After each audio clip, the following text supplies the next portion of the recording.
¿Qué tal? ¿Cómo estáis? Este vídeo es una colaboración con Marcos Valera. El vídeo ya está grabado, lo grabamos ayer. Sin embargo, tuvimos un problema con los primeros minutos que no quedaron grabados, entonces los voy a volver a grabar yo, ahora solo, porque solo hablaba yo además, y luego pues ya pondré el vídeo original con Marcos. Y bueno, solo hacéroslo saber, no es un truco de magia, no va a aparecer, sino que ese vídeo es de ayer y estoy pues regrabando yo el principio que quedó borrado. El vídeo va sobre animales que están ligados a los negocios, animales ligados al mundo de las finanzas, al mundo de la empresa, a la economía de forma más genérica, lo que podrían ser políticas monetarias. Ya subí un vídeo parecido con los toros y los osos en bolsa, algo muy famoso, os lo dejaré al final de este vídeo también por si queréis echar un vistazo. Sin embargo, aquí nos centramos en animales más genéricos que están relacionados o que están referidos pues, con conceptos económicos. Yo empezaba por el lobo, el famoso lobo de Wall Street, que probablemente muchos hayáis visto o escuchado. El lobo realmente en bolsa lo que es alguien, un inversor, generalmente un inversor bastante importante o bastante influyente que puede manipular el mercado a su antojo, ya sea porque tiene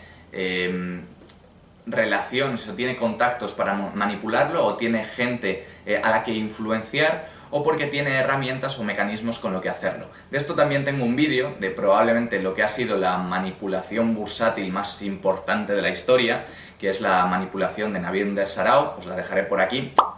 Pero es eso, el lobo de Wall Street realmente, o un lobo en bolsa, lo que viene siendo un lobo, sin referenciarlo solo al lobo de Wall Street, es una persona,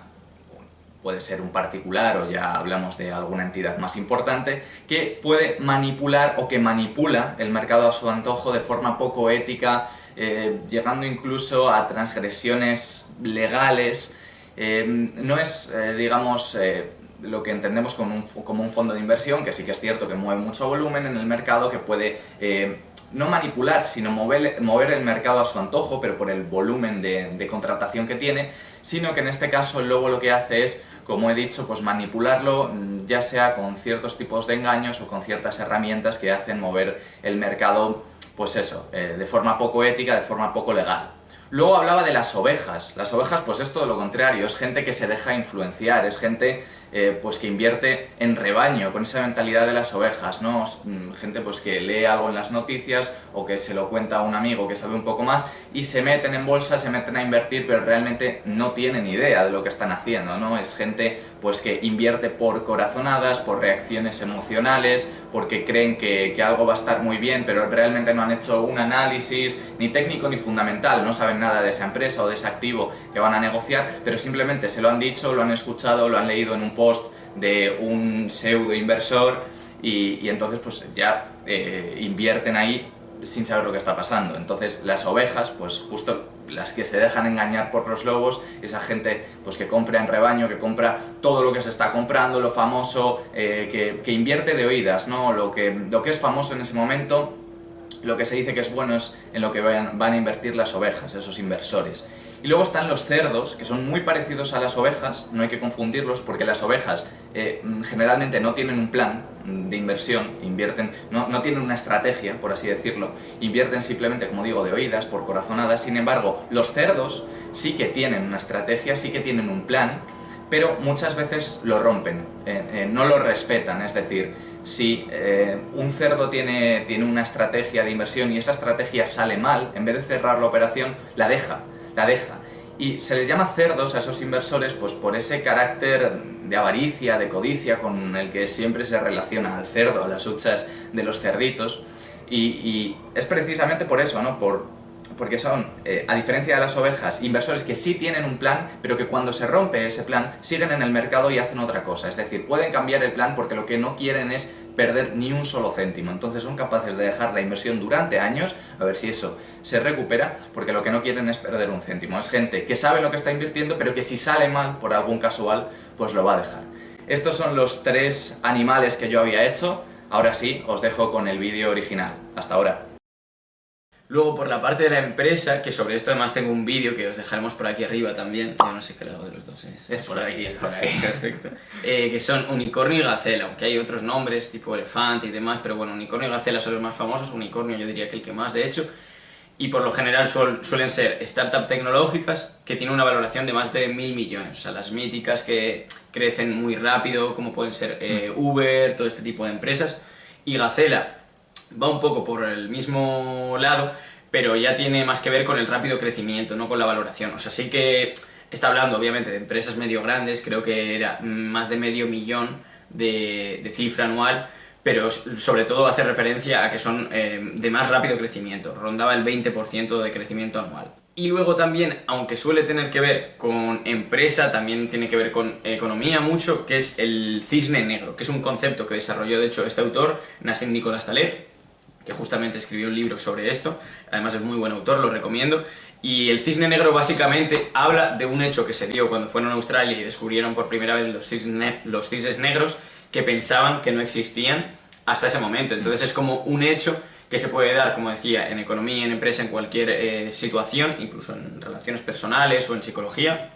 que es algo que no te esperas porque es un hecho muy improbable, es decir, como que no estás teniendo en cuenta. Por ejemplo, en bolsa suele pasar también mucho, que es algo como que no estudias, no estás calculando dentro de tu riesgo, pero puede pasar, como puede ser, por ejemplo, ahora la pandemia, como pudo ser el Brexit, que nadie se esperaba y sin embargo, pues eso afecta a la bolsa, afecta a la economía y no lo puedes tener en cuenta de ninguna manera, porque tú, aunque sabes que son cosas que pueden pasar, pues nadie tiene en cuenta que puede haber una pandemia mundial que cambie todo. Entonces, esto hace referencia a un suceso muy improbable y que, digamos, tiene mucho impacto en un aspecto como puede ser la economía, por ejemplo. Sí, en bolsa sobre todo sería pues algo que no puedes prever, como ha dicho, ¿no? No te esperas que venga una pandemia de golpe, que venga lo que pasó con las Torres Gemelas, lo que pasó en Barcelona, algo repentino y algo sobre todo pues que en base a experiencias pasadas, sobre todo si estamos con análisis técnico, pues es algo que no te puedes esperar. Siguiendo con los tipos de inversores, que es un poco el tema que voy a tocar yo, también tenemos dos inversores a los que les caracteriza su cobardía, por así decirlo, que serían los inversores gallina, con este nombre, que serían aquellos pues, que inviertes solo en acciones seguras, que digamos priorizan la seguridad frente a la rentabilidad, invertirían en acciones defensivas, en acciones cíclicas y que no están pensando tanto en rentabilizar sus operaciones, sino más bien pues, en tener acciones, en tener una cartera diversificada, segura y pues bueno, lo que no buscan son rentabilidades altas y bueno, buscan, no tienen riesgo en su cartera. Y luego también tendríamos los inversores avestruz o el efecto avestruz, así se suele llamar, que son inversores que tienen una cartera, pueden tener solo una acción o pueden tener una cartera diversificada y son inversores que cuando hay una crisis, cuando hay una recesión, cuando hay una mala noticia o pasa algo malo en el mercado,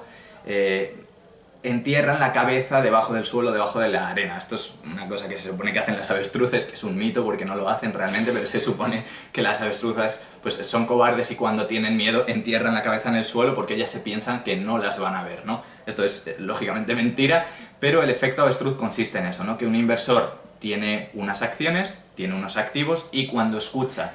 que hay malas noticias o que eso puede caer, él simplemente lo ignora y espera a que se recupere, o sea,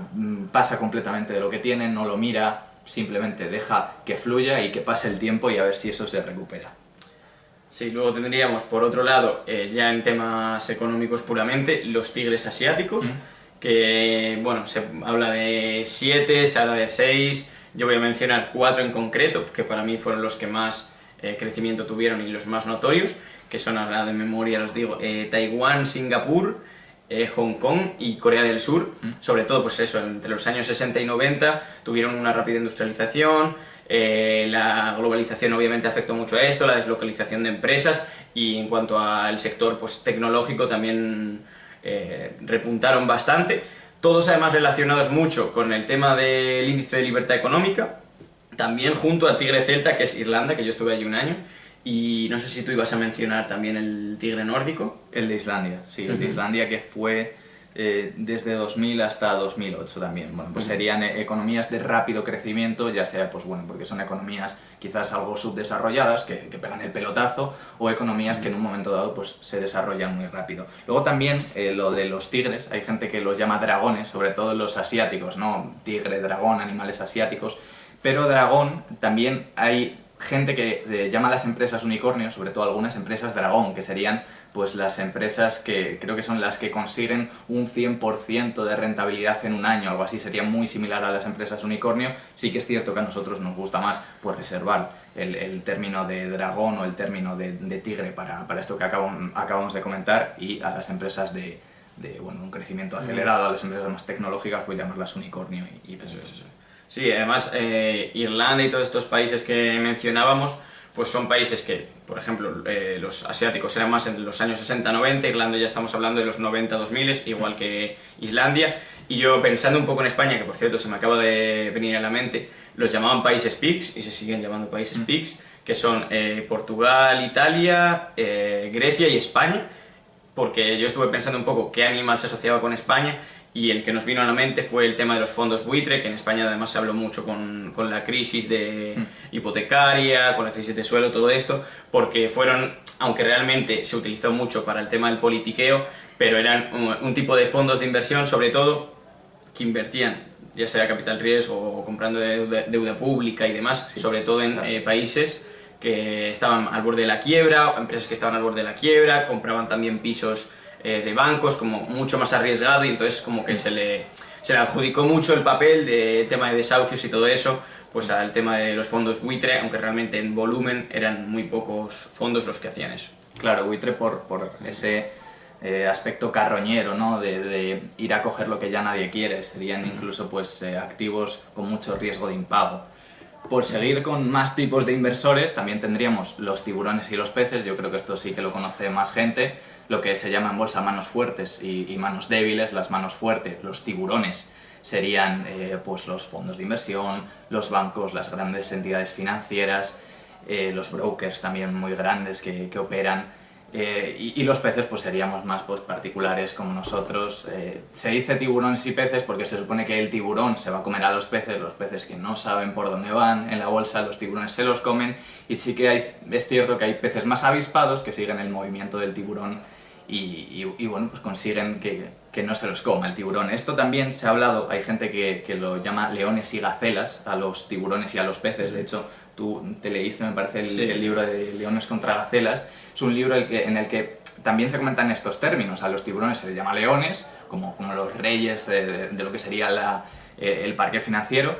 y las gacelas pues serían los peces. Y luego tendríamos pues también otra especie de, no voy a decir buitre porque ya hemos hablado de los fondos buitres, sino de águila o de hiena, que lo observa todo desde lejos, que serían pues los inversores pequeños más avispados que esperan a ver un movimiento de un fondo de inversión, a ver un movimiento grande, un movimiento que pone volumen en el mercado, y a aprovecharse y seguir esa corriente. Y luego, pues no sé qué podemos tratar, el rebote del gato muerto, ¿no? Quizás como movimiento de análisis técnico. Esto me lo ha preguntado gente por Instagram, sobre todo gente de Latinoamérica. No sé si es un concepto que allí no se utiliza mucho, pero el rebote del gato muerto es,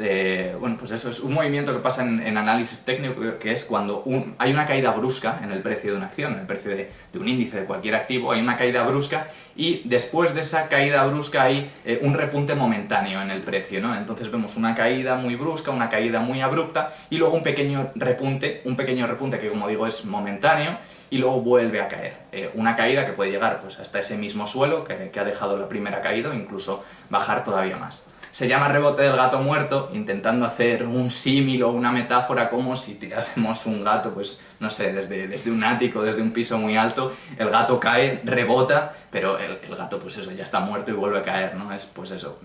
una corrección o un repunte pues, momentáneo, como he dicho, en el precio, pero que viene precedido y viene sucedido también de una caída importante. Sí, yo diría para finalizar ya temas de política monetaria, macroeconomía y demás, y vamos a comentar los halcones y las palomas, aunque es un concepto que quizás se ve menos, y yo además lo asocio un poco quizás a determinados países, porque halcones estaríamos hablando de países que prefieren controlar la inflación, o que su prioridad es como mantener una inflación baja, entonces por ejemplo pues no temen subir los tipos de interés, etcétera, etcétera, y las palomas por otro lado sería lo contrario, que lo que intentan conseguir es, al corto plazo al final, menos desempleo. Por eso los tipos de interés los bajan bastante, buscan la expansión y no se centran tanto en controlar la inflación, entonces yo creo que podríamos asociarlo incluso, quizá Latinoamérica un poco va más por la rama de lo que serían las palomas, y Europa en general, aunque puede cambiar obviamente, pues los halcones normalmente, o podríamos denominarlo halcones porque como que la inflación la quieren controlar más. Y en cuanto a esto, recordamos la serpiente monetaria, que es un hecho que se dio,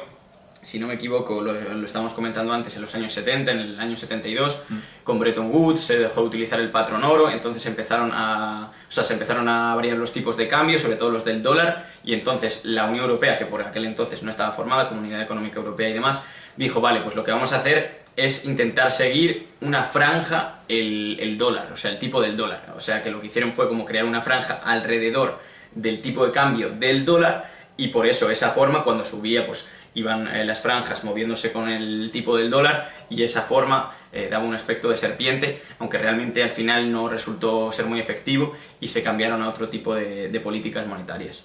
Yo creo que ya no tenemos más animales, puede que haya más, por ejemplo en marketing también está el tema de la vaca, el perro en aquella matriz, luego también, pues bueno, hay gente que habla de monos en la inversión. Si te has leído algún libro, por ejemplo el de leones contra gacelas, pues encontraréis términos quizás algo más específicos. Si tenéis o conocéis más animales relacionados con el marketing, con las finanzas, pues dejádnoslo en los comentarios y estaremos encantados de leerlo. Y yo creo que hasta aquí, ¿no? Sí. Os dejaré el canal de Marcos por aquí, pasaos, tiene un buen canal de marketing, de desarrollo personal, y nos vemos en el próximo vídeo. Un saludo. Chao.